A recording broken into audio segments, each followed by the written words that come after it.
আসসালামু আলাইকুম সবাইকে। আজকে আমার এবং আমার বাসার সবার পছন্দের আমার হাতের হোয়াইট সস পাস্তার রেসিপিটা শেয়ার করব। সো প্রথমে আমি প্যানের মধ্যে তেল দিয়ে নিয়েছি। তেলের মধ্যে আমি চিকেনটাকে ভেজে নিব।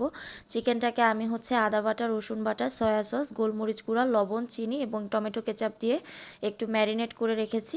সো চিকেনটা আমি প্যানে দিয়ে দিয়েছি। চিকেনটা আমি দুই পাশে একটু পোড়া পোড়া করে ভেজে নিব, কারণ একটু পোড়া পোড়া করে ভেজে নিলে ফ্লেভারটা ভালো আসে।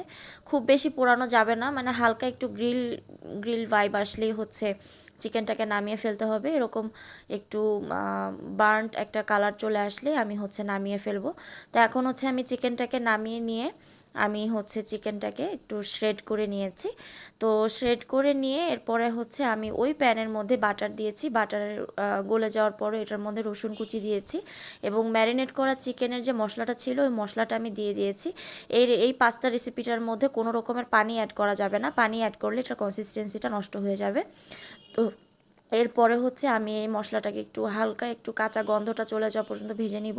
তারপরে আমি এটার মধ্যে দিয়ে দিব পরিমাণ মতো ময়দা। আমি সব কিছুর পরিমাণ ঠিকমতো বলতে পারছি না, কারণ আমার রান্নার হাত খুবই কাঁচা, কিন্তু এই পাস্তাটা আমার কাছে এবং আমার ফ্যামিলি সবার কাছে বেশ ভালো লাগে, তাই ভাবলাম যে রেসিপিটা আপনাদের সাথে শেয়ার করি। সো ময়দাটা কিছুক্ষণ ভেজে নিয়ে এটার মধ্যে আমি দিয়ে দিব দুধ। আমি আবার বলছি, কোনো রকমের পানি কিন্তু এই পাস্তার রেসিপিটার সাথে মেশানো যাবে না।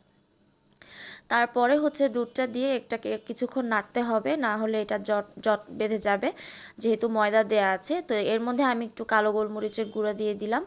আর আমার বাসায় পনির ছিল, মানে স্লাইস চিজ ছিল, আমি চিজ দিয়ে দিয়েছি। আর দিয়ে দিয়েছি লবণ, আর দিয়ে দিয়েছি পরিমাণ মতো চিনি।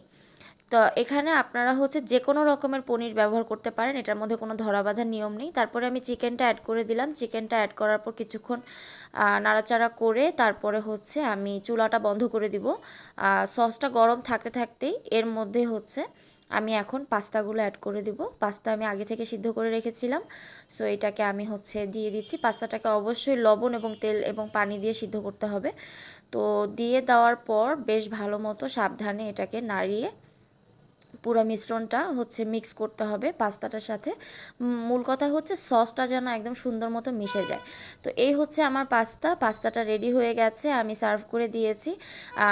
এটা খুব দ্রুত ঠান্ডা হয়ে যায় দেখে আমি একবারে ফ্রাই প্যানেই সার্ভ করেছি, যেহেতু বাসার সবাই খাবে, গরম গরম সার্ভ করেছি। তো সবাইকে আমার ভিডিওটা দেখার জন্য অসংখ্য ধন্যবাদ।